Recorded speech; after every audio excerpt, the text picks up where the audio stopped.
about 10 more minutes?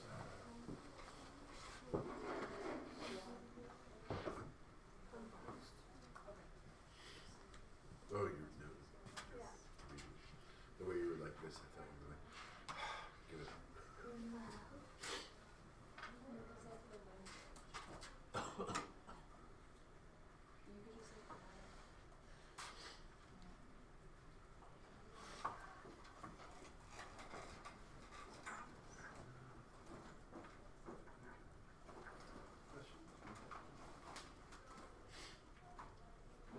We were just doing the euthanasia question, right?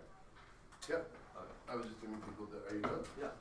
Do you have any other words other than hack man? Not at the moment. I do not. No other class. Don't think so. Science 10. Science 10, we just did a quiz, so we're going to start a new section today. Math. Did you bring bottles? Math. I did forget a bottle, so I was going to ask her if I could like Yeah. just I partner. left my bottle in my room. Are you building rockets? Yeah. Yes. Nice. Wait, Mr. Yeah. A question about. Wait, so Were you I gonna have ask her if she quotes has for every spares? single answer? Well, I was going to ask her if I could run up to You have to have quotes for every If we're just single going to be answer. building No, class, why do you think you have to have quotes? Or is this sex? Oh, I know. sorry. When I said quotes, my brain went APA citation. You don't have to put it in quotes. What I mean by that is there should be something. If you say like in the show it's like this, there should be something from the show that justifies. Oh, Just tell me why you did it. okay, So if I'll say something if something happened. okay. Quotes is probably the wrong term. Reference it to something from the show.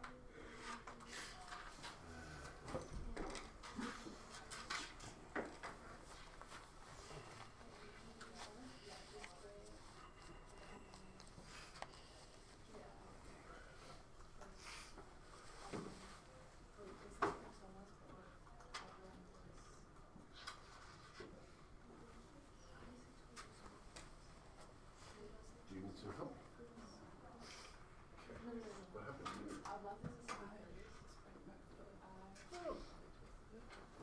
Do you want me to carry your bag? You got it. All right.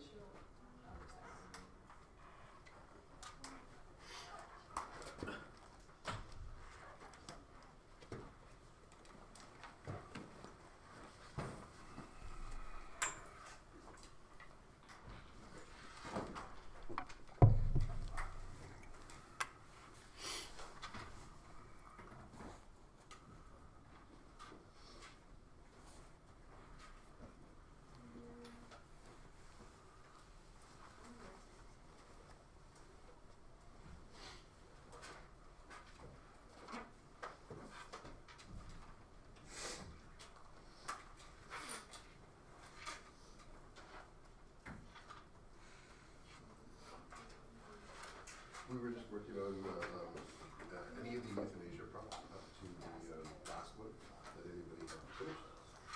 And we half an hour just to work on that. And nobody so you didn't miss. You didn't just do that this morning.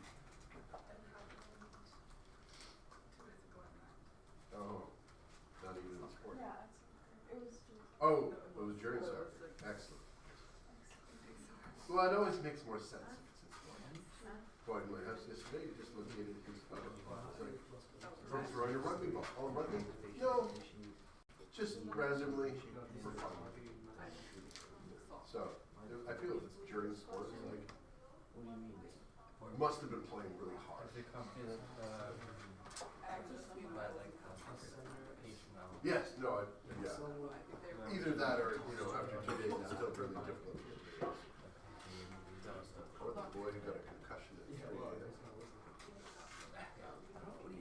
When you're going to the washroom, you find your friend there, and you spray each other with water, and then you pick each other up, and then you swing each other around, and then your head hits this solid stone.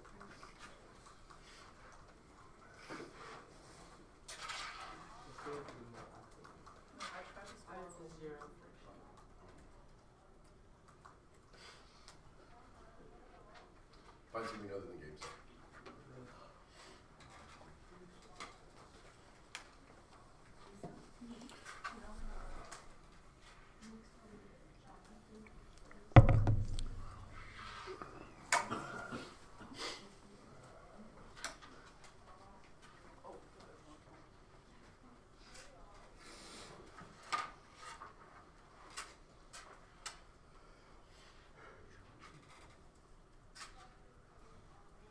ask you to save and wrap up in the next 4 minutes, and we'll start on some notes.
Do we need our notes?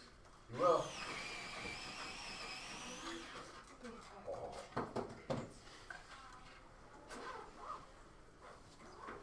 in 2 minutes and 45 seconds.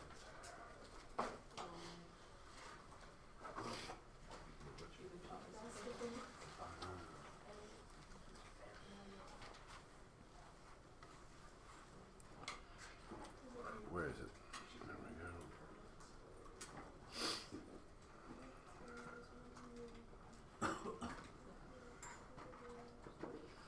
We've got Enish.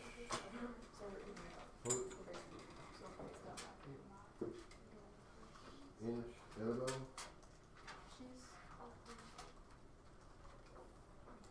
I thought she was back. Anderson.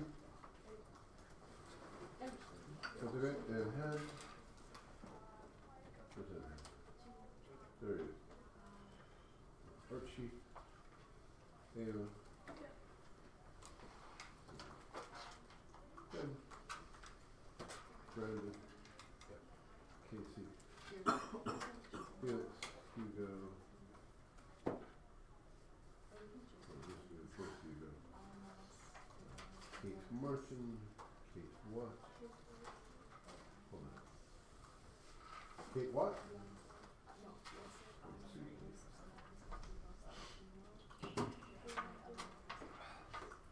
Kieran. Luella. There. Lily.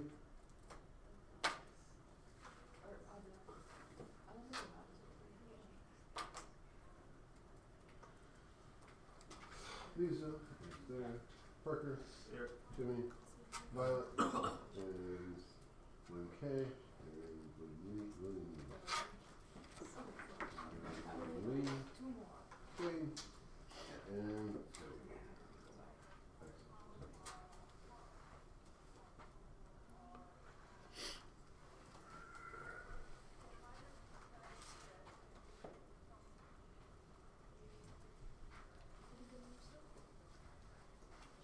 Excellent. Okay, please put it away, pull out your notes, put your laptops in your bag, save up what you have. And we are going to start here.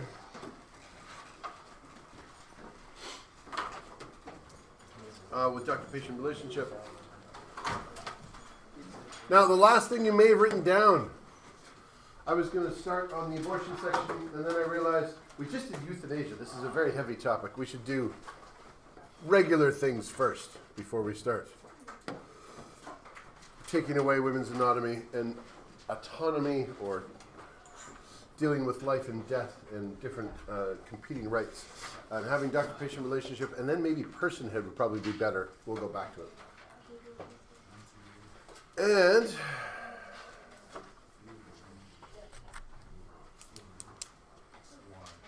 once everybody's ready,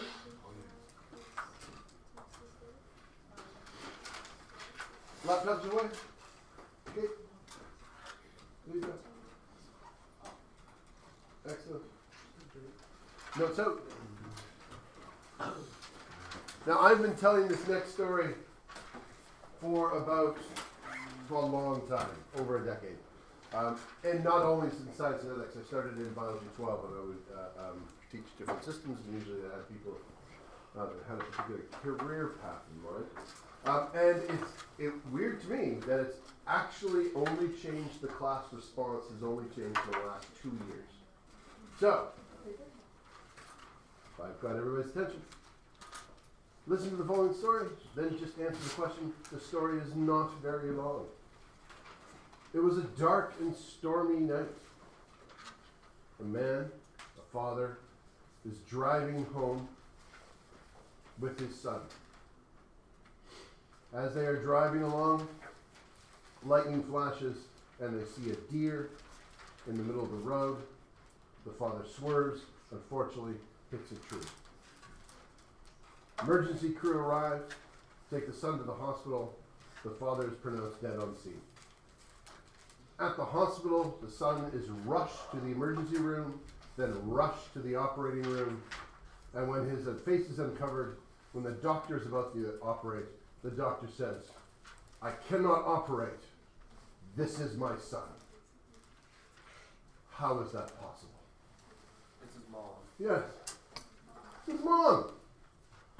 And you would not believe, even 3 years ago, the number of people that when I would ask that story, no hands would go up. And they'd have to think about it for a really long time. And then maybe one tentative hand would go up. And then about 8 years ago, I would say, I would have to reveal the secret. And then have be like, how did I not see that? And I think it's really a testament to how much our view of doctors have changed over time, that it's now being viewed more as not a gendered profession, but that anybody can become a doctor. To give you a little bit of taste, as we're going to talk about the paternalistic and priestly model of doctor-patient relationships, this is from an old television show. And much like any show you would see nowadays, Grey's Anatomy, House, and I should probably shut off the live stream so I don't get in trouble.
And I like the little pause he makes after he asks a question. It's just long enough for someone to think through the question and then think, maybe I can answer, and then he immediately yells at them so they feel stupid.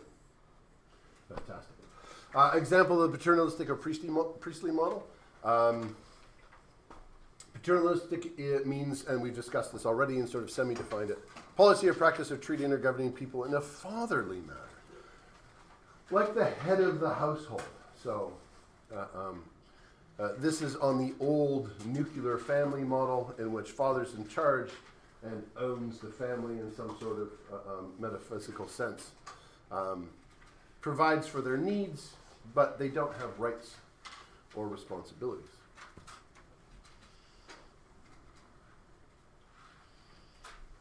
How many of you have seen The Handmaid's Tale? So what's our? Handmaid's Tale on TV show. So, reasonable book as well, if you want to read it. But it's an entirely dystopian novel about essentially a paternalistic priestly model as a societal choice run amok. No, none of you watch Grey's Anatomy, so that's not going to be useful either. Our media has changed. Grey's Anatomy, Dr. Grey becomes a doctor, becomes head. But it's interesting. We look at, there's a lot of stereotypes about nursing and nurses.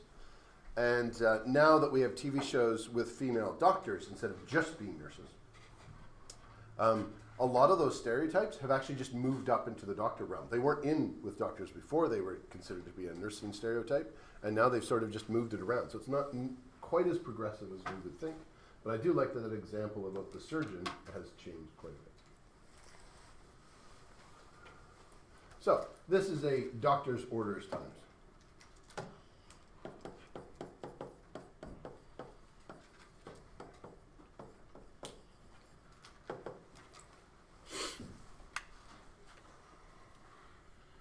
And do I have that running again?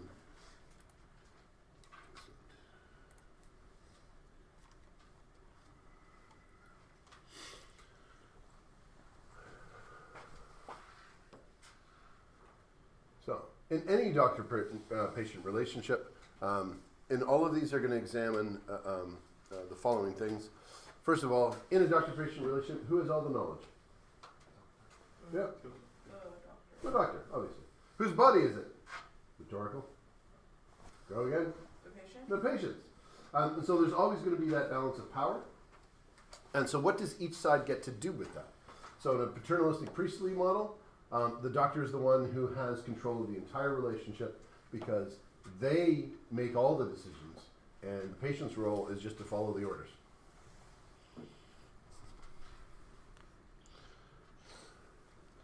If you don't want to, you don't get treatment.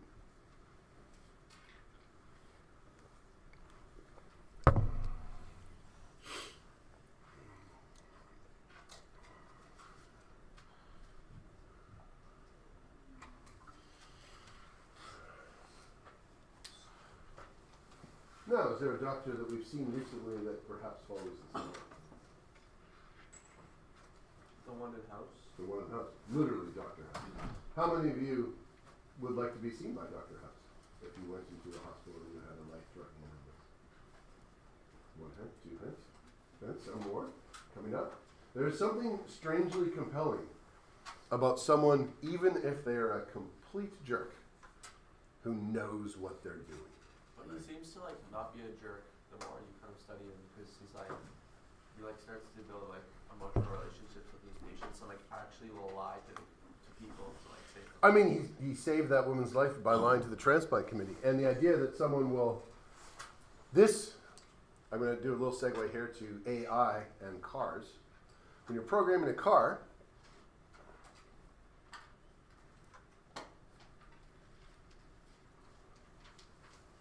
he's falling asleep.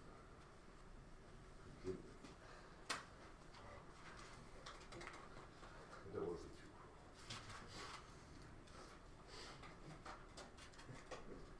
It's time to wake up. Do you notice? The science index has probably only been 5 minutes. If you're programming a car and you have to program for a variety of situations that the car is self-driving, So you don't have a driver making a last second decision. You have to pre-think these things out. In these situations, what will the car do? So the car sees an accident coming and must take evasive action. So there's a tree in the way or a brick wall or something that's going to harm the driver. And a bunch of school children jump out as they want to do in the only path to avoid the tree. Now you have to pre-program the car. Does it run through the kindergartners? Or does it hit the tree? Run through the kindergartners. Has to protect the driver. It has to protect the driver. Or Now, just- how many of you would buy the car if you knew it would hit the tree? Excellent. How many of you would buy the car if you knew it would hit the kindergartners? Excellent. How many of you would think that if everybody knows that the car is going to harm other people, that would be good for our society? Like knowing that we're building things that will take people out just to protect the driver. But I feel like it's not as much focusing on the fact Hand. Yes, sir. And then there. I feel like it's not as much because it's not built to take out children. It's just built to protect the It- driver. So it's not. I feel like to look at it as if it's purposely taking out kids would also be incorrect because if there's no kids there, then it's still going to go there. It's just Yeah. avoiding the tree. That's all. But it has a choice. Like you're pre-programming it in. It's not. It has to go there as a tree. But if there's like, if the choice is between 20 kids and one driver, Yeah. we programmed it to take out the 20 kids. Yeah. I mean, but also, who really is at fault there? Like, you know, you're in a car on a road, and the kids are crossing the road that has cars on it. So, like, who really is Right. at fault? Those kids on a crosswalk. They deserved it. They had it coming. Those kids on a crosswalk, coming out where they should have been, and you know, Well, if you made a mistake with the car. the car would have stopped if it was like a crosswalk, and there would have been like a walk sign like a stop sign. If I'll- it was just an unmarked crosswalk, then you know that's just. I'll just move it to the States. The kindergartens are there because they're fleeing an active shooter in a school. Well, still, that's their fault. They should have been. So they're running. They'll die anyway. It's their fault. Walk down the sidewalk, not across the street So, with the cars. That's I- still their fault. I like this because what you've said is if pedestrians are on the road, and this is such a societal change. I don't even know how to communicate because it's like 100 years old that this change has taken. But at one point in time, streets were for people. Well, I mean, if And then, no, I just want to, this is just a little history, because I didn't grow up in this time. And cars came on the roads, and people didn't get out of the way. There was no laws that people had to go away. It was literally for people. And then cars would hit people, and then the drivers would get charged, because you have to get out of the way of people. You're a big, dangerous car. Those are soft, little putty people full of, like, blood and stuff. You have to stay away from. but still, I mean, like nowadays, if you Well, no, to do the change, they came up with an advertising campaign, and they called people who walked across the street jaywalkers. They came up with laws to change it, and they shifted the attitude. But I mean, if you walk onto a road with cars, Yeah. aren't you like implicitly consenting to get hit by a car by doing that? That's not actually how that works. If, for example, right now, if you are in a car and someone comes out at you and you could not turn, that's a defense. Like principle impossible. But if you could have turned, you're like, F 'em, I was late, and they shouldn't have walked out. Like, you're at fault. You're still getting charged Still, with the second or third pedestrian is degree murder. accepting But the who's risk really that running? you may No, get I hit. weren't, yeah. Life. The pedestrian is still accepting the risk that you may get hit by a car by doing that. No, there's a person. I mean, you walk onto a street, yes. But as a driver, you are also considered at fault. To put it in another context, which I think, because there's a very heavy blame focus. When someone has done something wrong, we can do everything bad to them, and that's not really true in law or ethics. For example, you break into someone's house, and you're not supposed to be there. You are trying to steal their diamonds. You saw that they had diamond rings as wedding rings. You like the matching set. You're going to go in and steal them. While you're there, the owners of the house set up a trap. And when you were there, where you were legally not to be, you got shot in the leg by a trap. It was an armed gun that if you walked over a wire would shoot. You can sue them. the homeowners are at fault. Because they deliberately created a situation where someone was going to be harmed. But I mean, I agree with you there, but that's true, but the law says that, like, you know, you can defend yourself if you don't have any other option, like you can't escape at home. Yeah.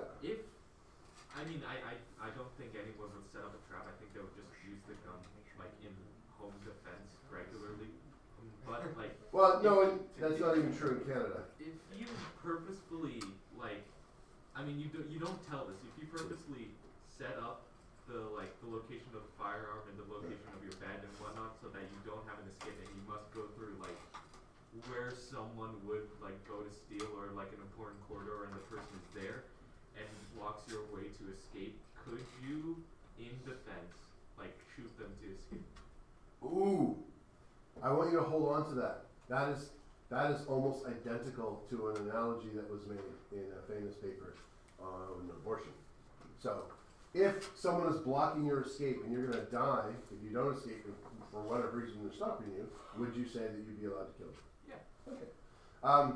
Hold that thought. In the case of the car, there may be many reasons why people are innocently on the road. So we've jumped rather quickly to it's their fault. There can be lots of situations where the car is at fault. Like, there can be situations where you have a choice between speed and other factors, where you have made a dangerous move, like the car did automatically, to avoid an accident. But now you are in the path of people who are legitimately on the crosswalk. Now what decision should the car make? Swerve back to the people. No. You have tree or 21 kindergartners. And Mrs. Snow. Eject button. Because she's a kindergartner teacher. Yes? Isn't it like when you would drive the car yourself? For me, I feel like I would try to go, like, when I see kindergarten kids, I would probably go to the tree. Go to the tree. Just Self-destruct.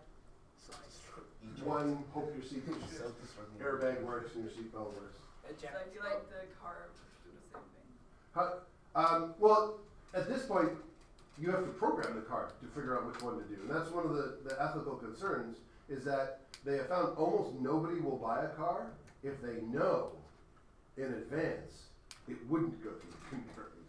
Because when you're buying one, you're out, it's a little like, I want it to save me. How many of you would drive through the kindergartens? Less people than before, but still some. How many of you would drive into the tree? Oh, a bit more. A bit more. I feel like So now what they're looking at, should we make it a law that the cars are always programmed to save the pedestrian or the occupant? What about the more amount of people? What about the what? I would think it's like more people. Like, That will come up in the future. At this point, the technology is not good enough to recognize. That's a complex calculation. Calculate how many people we're going to save and make a decision on the driving and then implement the driving, whereas the car can detect pedestrian or driver right now. They can't count quickly enough to be guaranteed to be able to make that decision. So, because you're right, that's important. What if it's one kindergartner? Or just one person, like a pregnant mom? that's stupid. Yeah. But it's never going to know the difference between a pregnant mom and, a 57-year-old teacher who deserves to die because they teach math or chemistry. Is that you? Yes. Wait, I thought like cars with autopilot, like the driver still had to be in the driver's seat. So Oh, right now. Right now. But remember, today is the worst the technology will ever be. So in the future, the entire point is to eventually get the point where you don't have to be. And people right now, illegally, are not in there's so many, you've seen TikToks of people getting driven home, they're in the back seat sleeping off something from the bar, and the car is just driving them home. They've also seen in some tests, it was rather famously that, was it actually, I think it might have been actually Elon himself, he was showing his car, like how good it was, and it started to accelerate towards some, there were cutouts, but cutouts of children, he had to take manual control quickly. They're not great yet. So yes, you should be in the driver's seat, but a lot of people get used to the fact it's driving itself and just start to rely on it. There, because I'm here, there, and then there. Could you just like stop if like you're driving driving, and it's like a tree, you can just stop. If you're not in the driver's seat, no. Well, no, but you And can how would you program. decelerate? Oh, yeah, but You can't break that fast. yeah, it depends how fast you're going. Have you done physics yet in Science 10? No, you're our science teacher. Yeah. 1/2 mv squared. Right, I know that. Oh my days. We're just about to do this. The faster you're going, so if you double your mass, you double your energy. But if you double your velocity, you quadruple your energy. So the amount of braking power that may take if you're going fast is just so much you won't stop in time. That's how accidents happen. If you've ever, the next time you're on the bus going down the Malahide to Victoria, there's a particular area where it looks quite straight and you'll see it like a straight cliff going up. That used to be a two-way for quite a long stretch. They got rid of it and they narrowed the road beforehand so it became one-way traffic because the number of kids, 19-year-olds, 18-year-olds, who would get a bike for their birthday and then hit that and then just open up and then they get to the corner and then they would try to turn or slow down and they're going too fast because they hadn't trained enough on speed and they just into the cliff. And it just kept killing them over and over again. Eventually said, we have to stop people from driving fast here and rearrange the road because they don't know how to stop. A bike can go so fast and have so little mass that it can't turn. So yeah, no, there's lots of situations where you can't brake. It's like people who think, if I get into an accident and I'm not wearing a seatbelt, I'll just throw up my hands and stop myself. And they don't realize how fast that happens. You don't have time to react. You're either alive or not. Yep, you had one too, sorry. This is something completely different.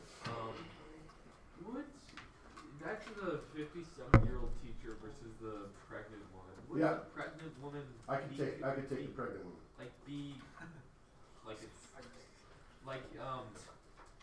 Would the pregnant woman be considered two people? Because Only in certain states. what's the infant gonna do? Like pay taxes? Like it's not gonna.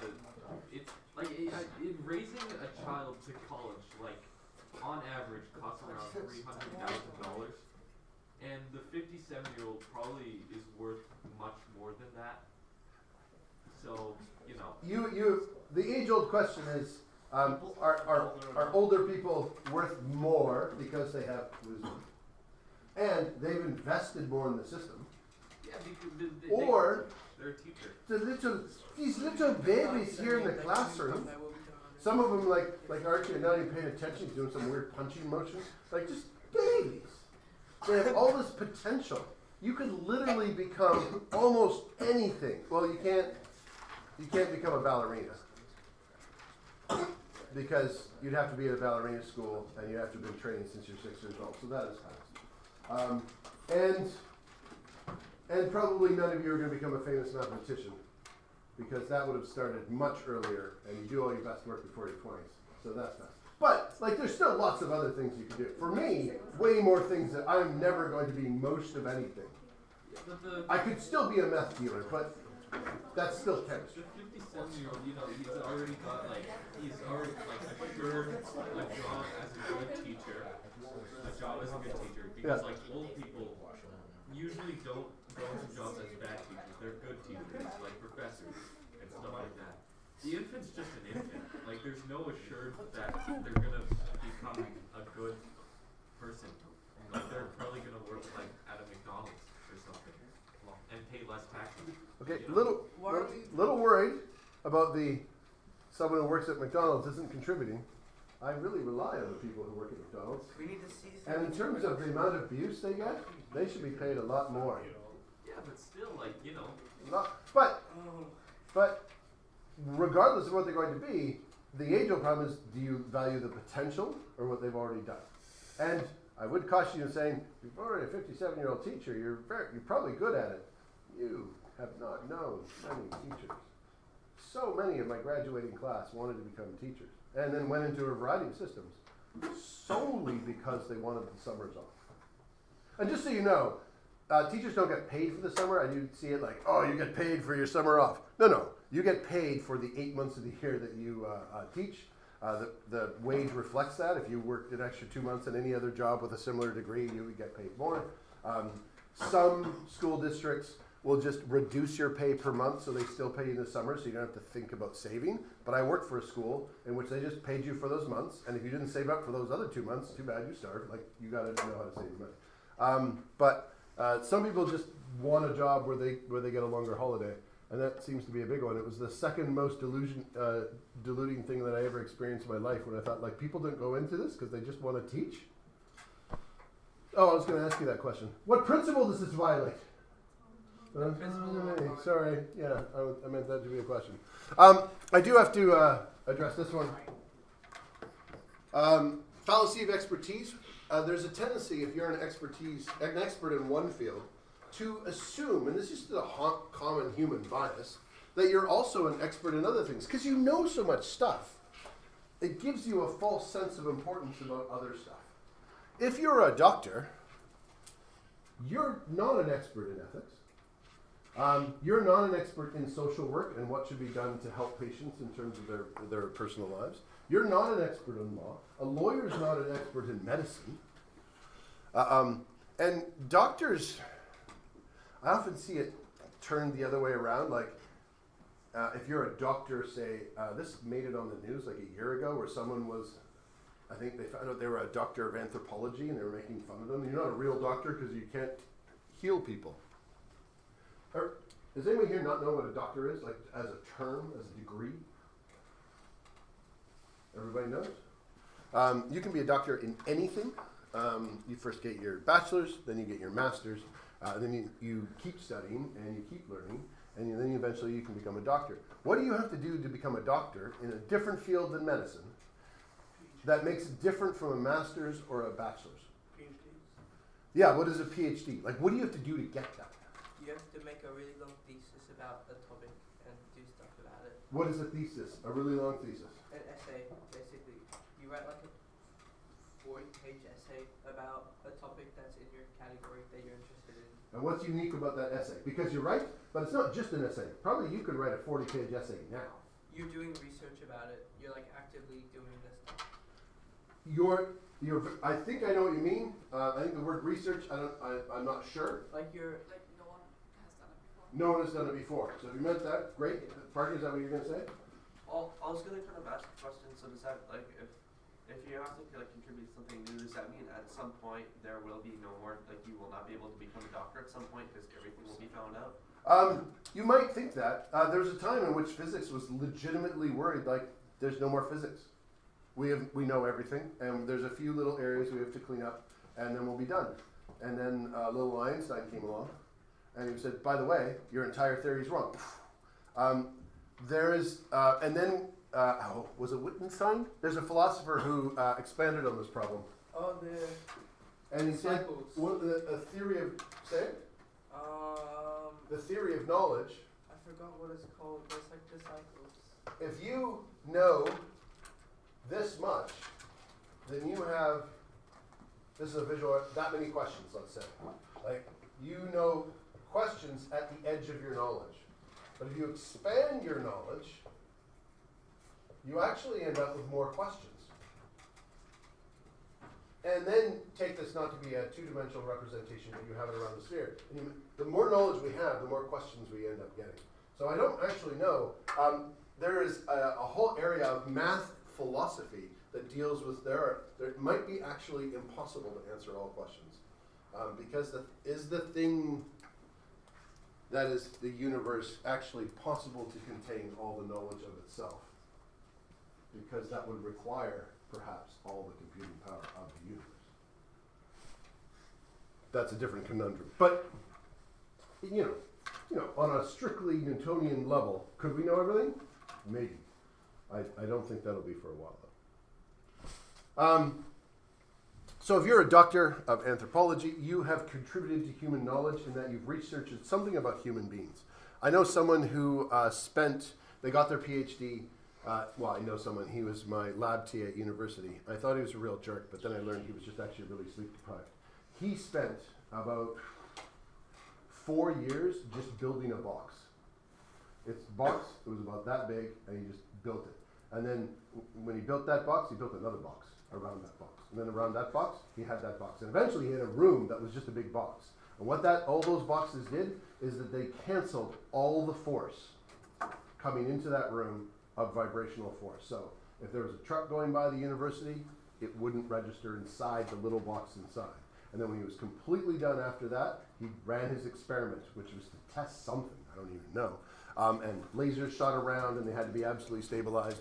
And the experiment took about 30 seconds to run. Building the box took that long. And then he got results that nobody had ever gotten before. He published it, and that's how he got his PhD. He added to the sum of human knowledge in something nobody has ever done. No medical doctor really has to do that. They just have to learn medicine. Now, if you become a research doctor, that's different. But doctors, in my opinion, real doctors, they're just technicians. They're like your car mechanic. They make you better. There's a limit to that doctor. They may not even be trained in science. But if the easiest degree, I think, in university to get in your bachelor's is psychology, the hardest to get your PhD is psychology. Because human subjects lie. And when you're trying to add to the sum of human knowledge, having things that lie is irritating. Electrons rarely lie. Hand was up? So, like, are there any replication studies that you can do that will get you a PhD if it's, like, really good? I don't know because I've never gone for my PhD. I don't think you can just replicate a study. You would have to have some novel approach to it.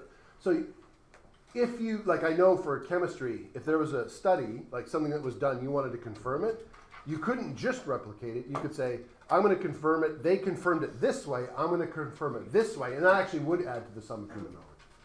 I spent an entire summer trying to learn how to synthesize a chemical. I was the final of a long line of previous students who had tried to do this. We were hired to do it for the summer. And my last technique that I spent the whole summer doing conclusively proved that you can't make it that way. That never got published because the other bias is if you learn that you can't do things, those don't tend to be exciting and nobody publishes that. It's just as valuable, but if I had managed to figure it out, or any one of them, that would have been a huge paper, and I would have had my name on a paper because I was participating. How do you become a doctor in theoretical physics? You add to physics. But Same as math. But it's all theoretical, so you can't actually prove it. Can you become a doctor in mathematics? Yes. Right, so you derive things. So theoretical physics is much like math in which you derive things. So you take prior knowledge and you prove new things. Yeah. The smartest person I know in terms of, by the way, illegal since 1945 in Canada. I should emphasize that in case you're from a different country. What's illegal? The paternalistic model. The doctor can't just tell you to follow orders anymore. There was a time that they could. And then if you said no, it's like, well, you don't get medical care then.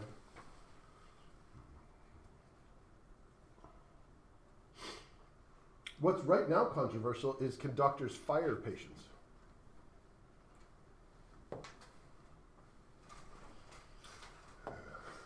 How much autonomy does the doctor have? So if the doctor has, for example, a patient who they've advised over and over and over again, you're not going to get it better unless you do this, this, and this. You can choose, but you are actively hurting yourself. Let's say someone who doesn't want to take a vaccine, refuses to take their insulin for diabetes, makes no effort to stop smoking despite the heart disease and cancer, like something that they are just hurting themselves over and over again. In medicine, we tend to be fairly forgiving because these types of problems are often complex psychological issues. You don't want to just stop treating someone because they're making bad decisions. But if someone repeatedly makes bad decisions and they could make the change, but they just refuse to, can a doctor just say, well, I can't help you, and essentially fire the patient? So there's I know a doctor who's considering that because she was the doctor of a young family, and the mother refused to vaccinate her children, and one of her children became permanently disfigured by measles, and the mother was still refusing to vaccinate her children, and the doctor was like, I just can't do this anymore. You need to find a doctor who's willing to treat you if you're not going to vaccinate, because this is the only method I know that's going to protect your family for this particular model. And it's very controversial in terms of can doctors exercise that autonomy. Okay. Collegial model, collective responsibility. You get together as equals and decide what you're going to do. I was just counseling a poor, I won't say what grade in case you guess who they are, a junior student. First question this person asked me, how can you diagnose someone as a psychopath? And I'm like, what's going on? They're not doing any work in my group project. I had to do the first 5 slides on my own, and I did all the references. I'm like, yeah. And then they won't stop talking, and then they went away, and then they came back 30 seconds later. They have 5 slides. They told me they did the work. There's 1 sentence on each slide. Nothing's referenced. There's nothing there. I had to do, and just going on and on and on how they're doing all the work in the group project. I hate group projects. The idea is you're all going to come together. You're going to an equal amount of work. And ideally, if one person doesn't do any work and you do all the work on your section, the teacher would notice and you would get different grades. Out of curiosity, how many are confident that if a project was turned in and you did only your portion of the work and your partners did nothing, that you would receive different grades? Excellent. Some have teachers that do it. What does your teacher do It's like to make sure that happens? in social studies, there's like a topic, but it's kind of like 2 topics in one. So then each person does like half of it, and then normally one of the persons isn't as good as the other. And the teacher can tell that. Yeah. Zane, what does your teacher do? Well, it's Same thing? same. Kate, are you doing math again? What are you doing with your laptop? You keep looking at it and writing things down. But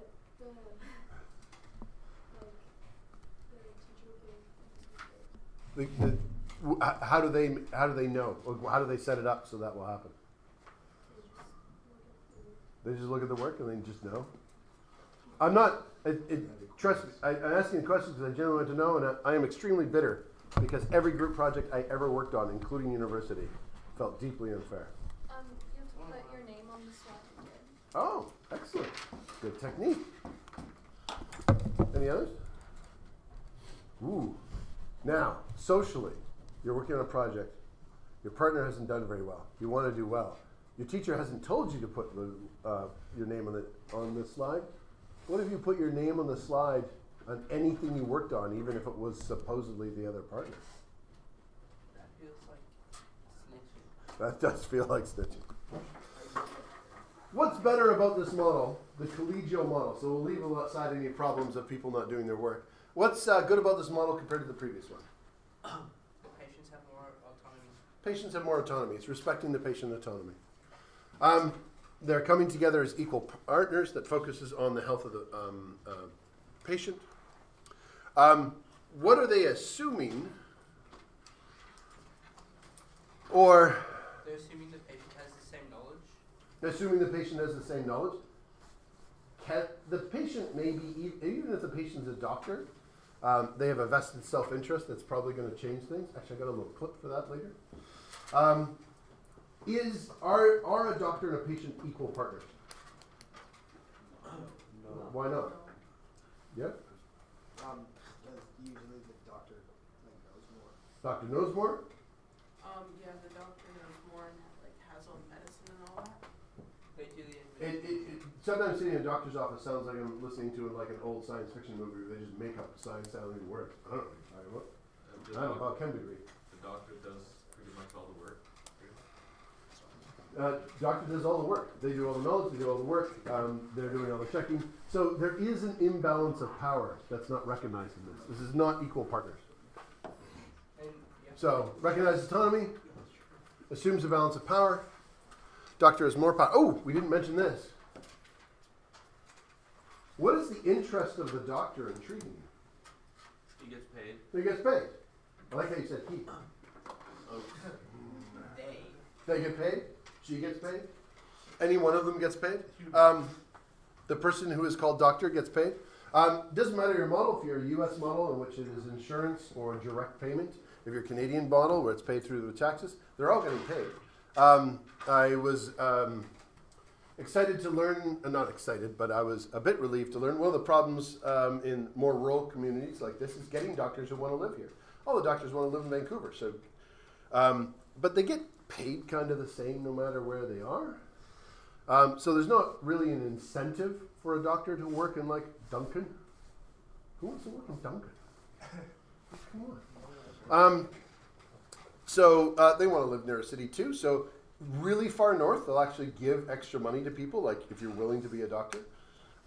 We lost a nurse as a school, and we totally understood. Like she said, I'm quitting partway through the year because the government has offered me a nursing job way up north in a small community. They're going to pay off my student loans, pay me 4 times what I'm making now. And I'm going to be set up, and my living accommodation is going to be paid for. Because it's just really hard to get healthcare up there. And we're like, yeah, that's a great deal. Go. She was fantastic, Nurse Jasmine. You get paid. And recently, it's gotten a little better for doctors in BC. Apparently, they now get paid for their paperwork. So you see a doctor right now in BC, and they talk to you. That's all they're getting paid for. All the write-up they have to do afterwards, free. They just don't get paid for that. And now they get paid for a little bit. That's not an equal interest. Does the doctor get paid if you get worse? Yes. Yeah. Does the doctor get paid if you get better? Yes. Yeah. So there's a very unequal relationship there. You are hoping they have your self-interest at heart, but they get paid either way. Like right now, I'm on a salary. I'm not paid per hour. I'm not paid if I'm doing my job. If you're learning, I get paid. If you're not learning, do I get paid? Yes. Right. Like right now, I'm getting paid to do that. There's no reason for me to do this. I'm just getting paid. I could, like some students I see do during class, go to the bathroom for 15 minutes. I'd still be getting paid for pooping. You might get Still fired getting eventually. paid. Pardon? You might get fired eventually. Might get fired eventually. And at this school, my contract runs year to year. So at the end of the year, they could just say, we're not renewing your contract. They don't pay for next year. But right now, getting paid. Although as a house parent, I think the school gets a bit of a deal because if I'm up at 2 a.m., I'm still getting paid, but the same amount as someone who doesn't have to get up at 2 a.m. I don't get overtime. I just get paid the same amount. Do you get extra money for being a house parent? I get to live in the house. I wouldn't say for free, because time, resources, I pay in time. And the school, it's taxable deduction. There's complicated tax things behind it, so it's the equivalent of getting paid more that the Revenue Canada looks at it and takes off extra taxes because they consider it an extra payment. So yeah, and that is a fairly significant monetary addition. Although I will say, we have a lot of people applying for, you have heard of many people not retiring, but not becoming house parents or assistant house parents, and we're interviewing right now. Anybody I've seen who has done this job that does it because they want to get paid more will not last very long, a year or two at most. If you don't like working with teenagers, you're not going to last very long. I grew up with 3 younger brothers and tortured them nearly every day and found it great fun. Then I became a house parent. It's like I never stopped having younger brothers.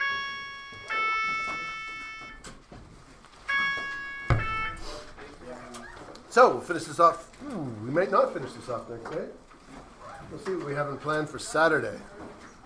They didn't move Health Day to Saturday or anything, right? It's still on. They canceled the Health Day on you. There was a Saturday ago or something. You didn't even see it on the schedule. Never mind. Nothing has happened. You know nothing. It was on April 20th. No. So drunk, Gary, bro. No, it was drug. No, you already had Drug Awareness Day. Oh, have you had Drug Awareness Day? No. Oh, maybe it was that day. I think maybe they moved it because they scheduled it originally for 4:20. Thank you. You're welcome. Drug awareness day? Well, the purpose is not to make you aware that they're drugs, but, you know, don't do them. Or take them effectively like antibiotics. Thank you. But not Go too on. effectively, otherwise they'll Thank you. Pardon? don't take them too effectively, otherwise they'll get resistant. You'll get it. Well, take them on time. Don't skip days. There's actually a model. They briefly tried. If you get prescribed antibiotics, we'll prescribe you more than one. That makes you a little bit sicker, like you don't feel as well because you're getting so many antibiotics. But the amount of antibiotic resistance goes down because it has to adapt to 2 things at the same time or 3. But the amount of patients who could follow those instructions was so low that it just ended up not working. Hello. Someone leave their ring here, sir. That is just lost and found, yeah. Someone from our class? The reason I was insistent about the home defense thing Yeah. because me and my father are planning to. Do you know any like firearms even from like video games or whatnot? Farms? Firearms. Firearms. I know of firearms. My cousins like to fire them. I've shot a few at a range. But I myself am not a firearm enthusiast. I don't have detail. Yeah, but Here, let me turn the recording off. oh, In case some examples are private.